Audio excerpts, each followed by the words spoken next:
Hello, my name is Tom O'Connell and I'm an international business and Spanish double major studying business administration at Central Michigan University.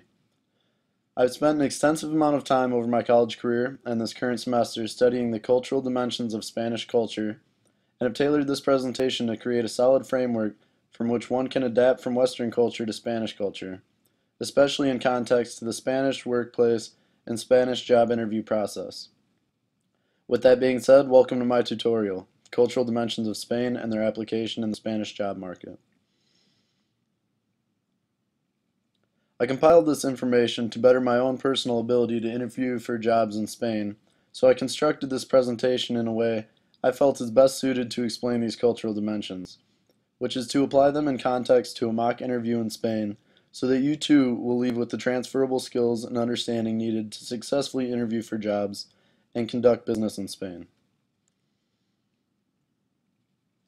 I will begin by giving what I feel is the most informative definition of each of these complex cultural dimensions. Many of these dimensions have been expanded on by a vast amount of various studies and publications, so defining them can tend to be difficult. I have shaped each definition into what I feel is the most all-inclusive explanation of each dimension, given my researched understanding of them.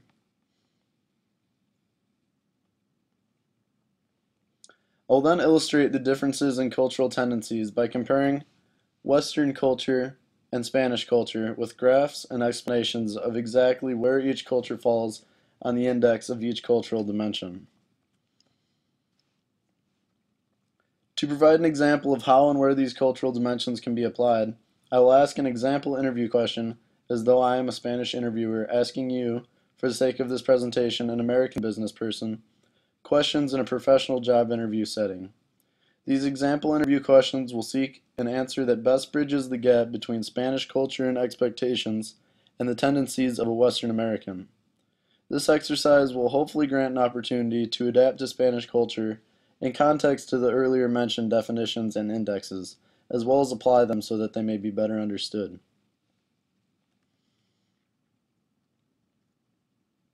Before I begin the process of defining, comparing, and applying the cultural dimensions and tendencies of Spain, I'd like to begin by listing the cultural dimensions I will be talking about and explaining who is responsible for key contributions to this area of cultural study.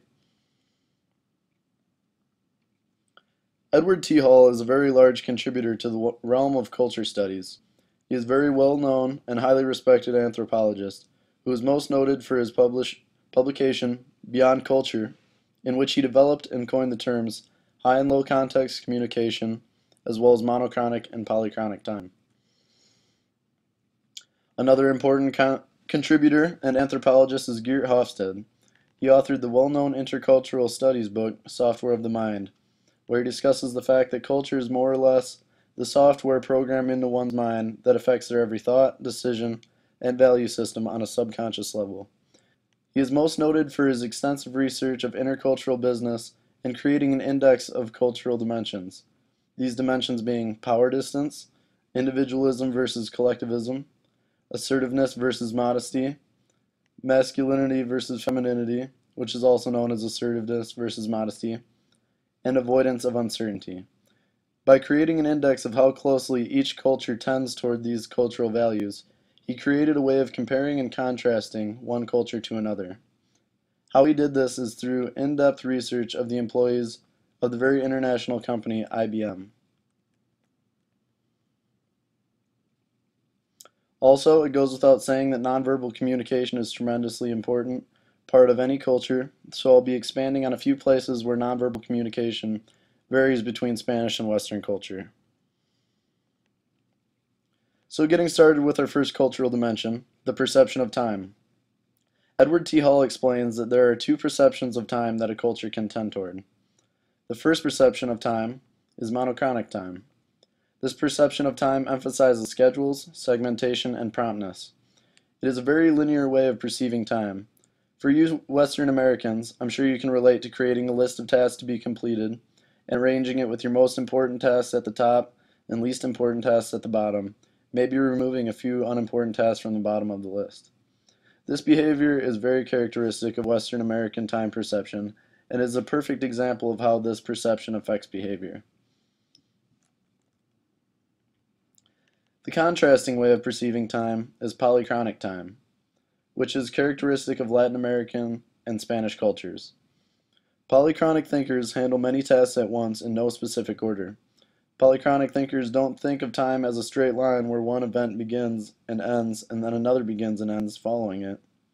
It is said that those of Spanish culture in managerial positions are exceptionally good at managing subordinates and many responsibilities because they are more adept at handling multiple things at once and dealing with things as they arise. These opposing perceptions of time and space are very fascinating to observe firsthand. I got the chance to get some perspective on my research during an interview with a Spanish professor at my university. She spent the first 20 years of her life in Spain and the last 7 in the US, so she had very Spanish tendencies but also quite a bit of experience living within Western culture as well. During this interview, I asked her if she ever arranges her list of things to do in the order and way that monochronic thinkers tend to, knowing at the same time that she was likely to be a polychronic thinker. She paused before answering and then laughed, admitting that she had never even considered doing such a thing. I was equally surprised and entertained by our realization of our different perceptions of time, because I had never considered not arranging my tasks in this way. Here is a list comparing the opposing values and behaviors of those who perceive time monochronically and those who perceive it polychronically.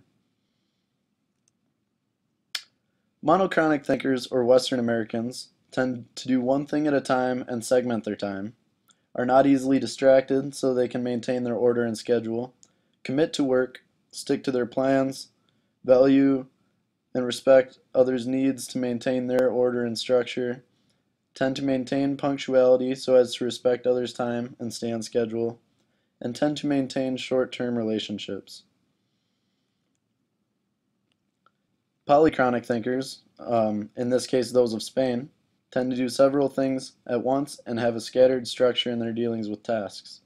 They are susceptible and accepting of distraction because to them it is not a distraction but simply another task to embrace.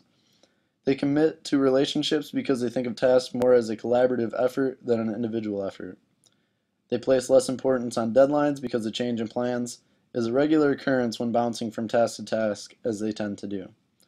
They value connections and relationships. They tend to maintain punctuality, but for different reasons than monochronic thinkers.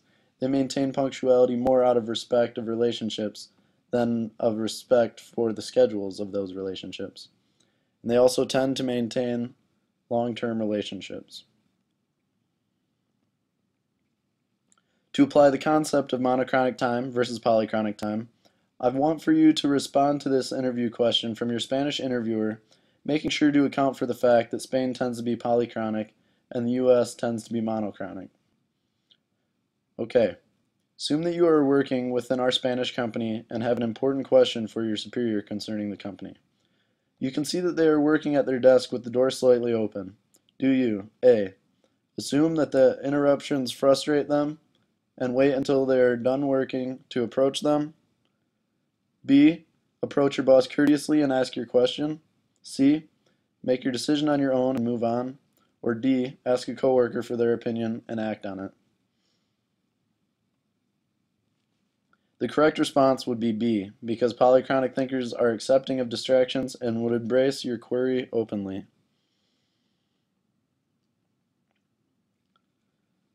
The next cultural dimension to discuss is the idea of high context communication versus low context communication. High context communication is a very internalized and implicit style of communicating. There is a mutual feeling that one is understood when communicating, so there is a very little need to code one's meaning in the spoken word, but rather in what they intend to say and what their nonverbal communication suggests. High context communication tends to occur between people of very similar backgrounds or that share close relationships with one another. Since they have a very large share of equal internalized background information, it is easier to interpret one's meaning when communicating, rather than to extract their meaning from the specific wording that they choose. Cultures that tend to maintain long-lasting relationships communicate in this way. Low context communication is just the opposite. The communication style requires that careful wording be chosen to map out one specific meaning. There is a higher need for the verbal coding of messages because there is a much lower share of internalized information. This communication style is seen in cultures in which social networks are loosely constructed and ever-changing.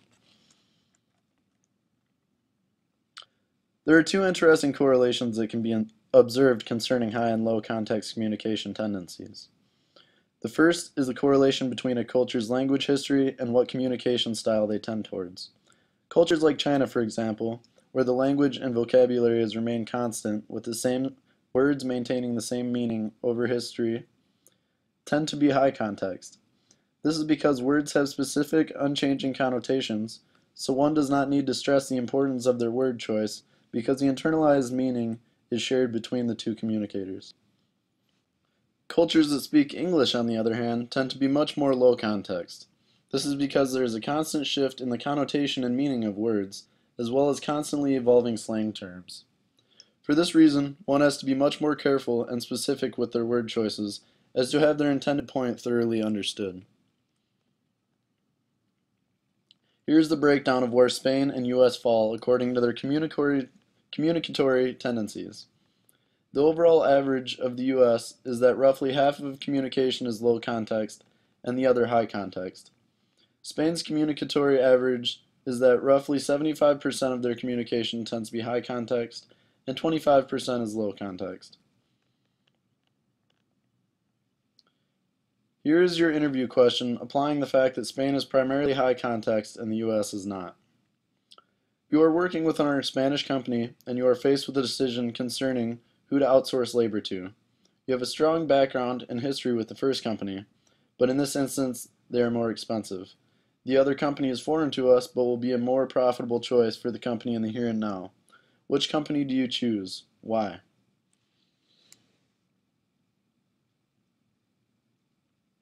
An appropriate response to this question would be that you would choose the more expensive company with which you have shared a strong background. This is for two reasons. Polychronic cultures like Spain value long-term relationships, and by choosing a company with which you are very familiar, it allows for higher efficiency in your collaboration. This is because you would have more shared internalized information with the company that you are very familiar with, and then you could capitalize on the fact that this will maintain ease of high context communication.